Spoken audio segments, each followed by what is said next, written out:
ये आरोप बढ़ चढ़कर लगाया गया कि ये लोग आम लोग नहीं है यहाँ के, बल्कि पार्टी कार्यकर्ता हैं। पर क्या वाकई ऐसा है, ये जानने के लिए हम गांव के अलग अलग हिस्सों में घूम रहे हैं। ये जो है वो आदिवासी बस्ती का इलाका है और आदिवासी। हाँ, हम लोग यहाँ सभी आदिवासी हैं। इन्होंने की होए यहाँ बहुत अत्याचार हो रहा है। जबरदस्ती करता था, जो मीटिंग में नहीं जाते थे उसके साथ मारपीट करता, टोटो भेजकर, गाड़ी भेजकर लेकर जाता था। जो महिला नहीं जाती थी उसे जबरदस्ती ले जाया करता था। यहाँ पर ये जो पूरा काम है, इसके लिए सरकार का पैसा लगा है, किसका पैसा? हम लोग तो यही जानते हैं कि ये जो तालाब देख रहे हैं उसके लिए सरकार पैसे देती है, पंचायत पैसा देती है काम कराने के लिए। लेकिन यहाँ जिसको जिम्मेदारी दी गई है, शिबू हाजरा, वो पैसा नहीं देता था, वही काम यहाँ पर करता था। जो गांव के लोग हैं उनके पास जॉब कार्ड है, लेकिन उनको भी पैसा नहीं देता। मतलब सरकार की तरफ से इसके लिए पैसा दिया जाता है, लेकिन वो यहाँ पर लगाया नहीं जाता है, बल्कि इन लोगों से कहा जाता है कि आप पैसे दीजिए उस काम को करने के लिए। पैसे, सबसे पैसे। हाँ, जबरदस्ती सबसे। हाँ, आम लोगों के पास यही रास्ता है, लेकिन पैसे देने का वादा किया था, लेकिन पैसे नहीं दिए। 80 लाख रुपए के आसपास का मामला है। यहाँ पर सिर्फ टीएमसी है, लेकिन दादा ही सब कुछ देखा करता था। शिबू हाजरा ने ही सारे पैसे लिए हैं, किंतु हम लोग तो साधारण लोग हैं। हम लोगों को जॉब कार्ड का भी पैसा नहीं दिया जा रहा है। आपने सब टीएमसी समर्थक? हाँ, यहाँ पर कोई दूसरा दल नहीं है, हम लोग सब टीएमसी के समर्थक हैं। पर अभी दीदी मदद कर रही है, सहायता अभी। हाँ, जब अब बता रहे हैं ये सब बात, तो सब दीदी की तरफ से आप लोग चाहती हैं कि दीदी यहाँ पर आए? हाँ, वो यहाँ पर आकर देखें कि हम लोग किस परिस्थिति में हैं। उनका दायित्व है। हम लोग चाहते हैं कि यहाँ शांति बनी रहे। ये जो मार दंगा चल रहा है, जो धारा 144 है, वो सब हट जाए। हम लोग गरीब लोग हैं, काम नहीं कर पा रहे, स्कूल में बच्चे पढ़ नहीं पा रहे हैं।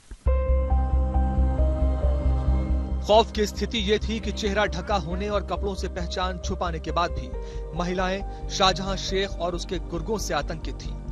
बरसों से जो स्वाभिमान पर चोट उन्हें मिल रही थी, उसका हर जख्म ताजा था।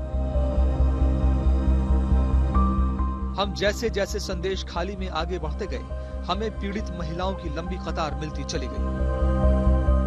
अब अभी जो आप लोग पहले कभी बोले ये बात किसी को कि यहाँ पर ऐसे हो रहा है, हमारे साथ पैसा ले रहा है, मीटिंग में आने के लिए बोलता है? यहाँ सब जानते हैं, थाने जाने से कोई फायदा नहीं, कोई कुछ करेगा नहीं।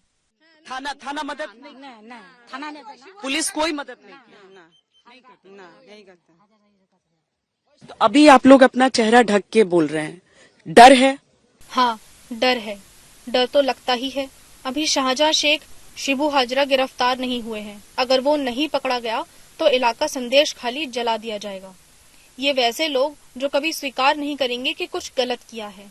हमारी कोई गलती नहीं है। हम लोग झूठ नहीं बोल रहे हैं, सच बोल रहे हैं। 5 जनवरी को ईडी पर हुए हमले के बाद से शाहजहां शेख की किसी को खबर नहीं। शासन प्रशासन किसी के पास कोई जवाब नहीं। उत्तम सरदार पहले से गिरफ्तार है। शिबू हाजरा कुछ घंटों पहले ही गिरफ्तार कर लिया गया है। Sir has also said, and as SP has also mentioned in today's briefing, and that we have told earlier also, all the allegations, any allegation against any person, including police, will be inquired. Shahjahan Sheikh और उसके साथियों का आतंक कैसा है, ये सिर्फ महिलाएं ही नहीं, संदेश खाली में पुरुष भी बताते हुए मिल जाएंगे। यहाँ तो उसका आतंक है। ऐसे लोगों को जेल में बंद कर देना चाहिए। शिबू और उत्तम गिरफ्तार होगा तभी कुछ होगा। शाहजहां तो पता नहीं कहाँ गायब हो गया है, किंतु सब जानते हैं कि वो यहीं कहीं घूम रहा है। संदेश खाली में ही कहीं घूम रहा है। बोल रहे थे कि शाहजहां की गाड़ी यहाँ गांव भी आई थी।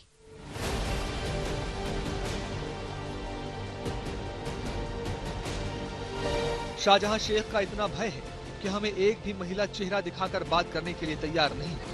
लेकिन कुछ और आगे बढ़े तो एक ऐसी महिला से हमारी मुलाकात हुई जो न अपना चेहरा ढके थी और न ही पहचान छुपाई हुई थी, बल्कि वो अपना आधार कार्ड लेकर शाहजहां शेख की सत्ता को ललकार रही थी।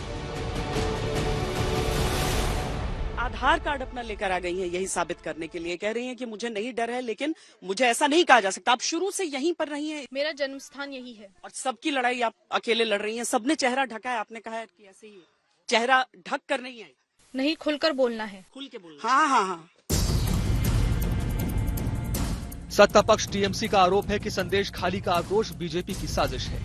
बीजेपी का मात्र संगठन आरएसएस इसके पीछे है। बीजेपी सत्ता पक्ष पर तुष्टीकरण और वोट बैंक की राजनीति को लेकर आक्रामक है।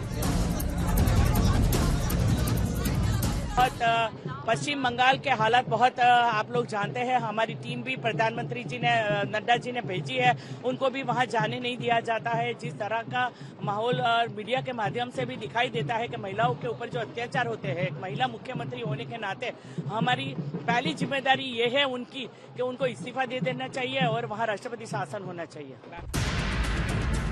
राष्ट्रीय अनुसूचित आयोग ने संदेश खाली में महिलाओं पर हुए अत्याचार को लेकर अपनी रिपोर्ट राष्ट्रपति को सौंप दी है और पश्चिम बंगाल में राष्ट्रपति शासन की सिफारिश भी की है। एक नंबर मैंने महामहिम राष्ट्रपति जी को यही चीज बोला है, उनको समझाया। देखिए, अभी उधर में कोई शासन व्यवस्था नहीं है, जो संवैधानिक रूप से शासन व्यवस्था होना चाहिए उधर में नहीं चल रहा है, ये एकदम क्लियर है। और विशेष रूप से आर्टिकल 338 में अनुसूचित जाति वर्गों को सेफगार्ड के लिए एक कमीशन बनाया गया है और ये कमीशन आप लोगों ने ही नियोग दिया, आपने ही नियोग दिया है।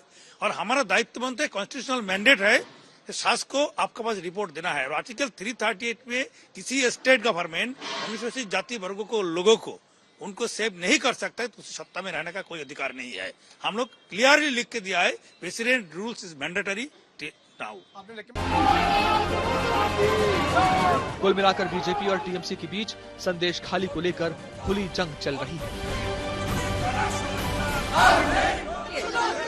आपके आगे हाथ जोड़ रहे हैं, हम उन महिलाओं को न्याय देने दीजिए।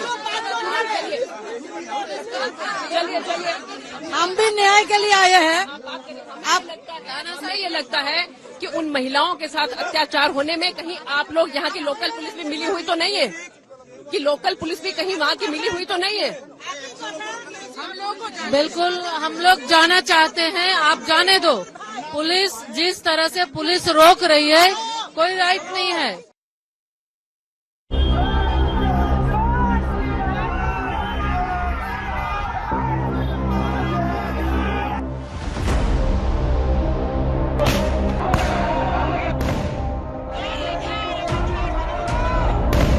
पश्चिम बंगाल में कभी लेफ्ट और कांग्रेस के बीच हिंसक टकराव होता था, फिर ये लड़ाई लेफ्ट और टीएमसी के बीच शुरू हो गई। जैसे जैसे बीजेपी ने पश्चिम बंगाल में पैर पसारे हैं और वो मुख्य विपक्षी पार्टी बनी है, तब से बीजेपी और टीएमसी के बीच हर चुनाव में या उससे पहले खूनी टकराव होता है।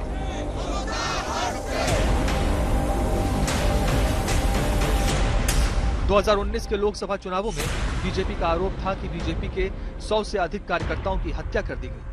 2021 विधानसभा चुनावों में बीजेपी ने आरोप लगाया कि उनके कार्यकर्ताओं के साथ हत्या, हिंसक हमले की 273 घटनाएं हुई।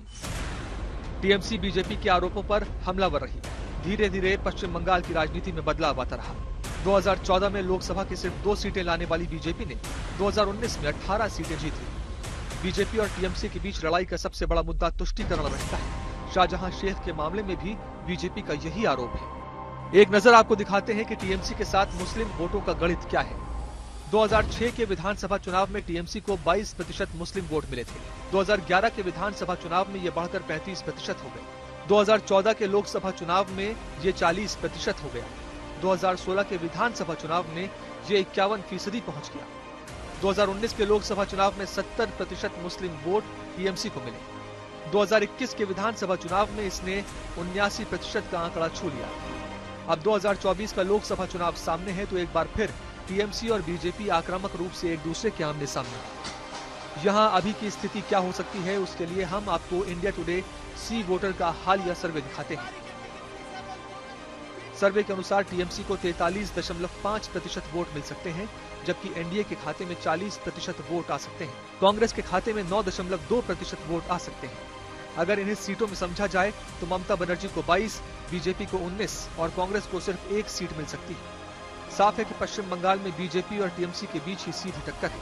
चुनावी मौसम चल रहा है तो पश्चिम बंगाल का पारा गर्म होना लाजमी है। राजनीति और उसके मुद्दे अपनी जगह, लेकिन क्या संदेश खाली की घटना को सिर्फ राजनीतिक नजरिए से ही देखा जाना चाहिए?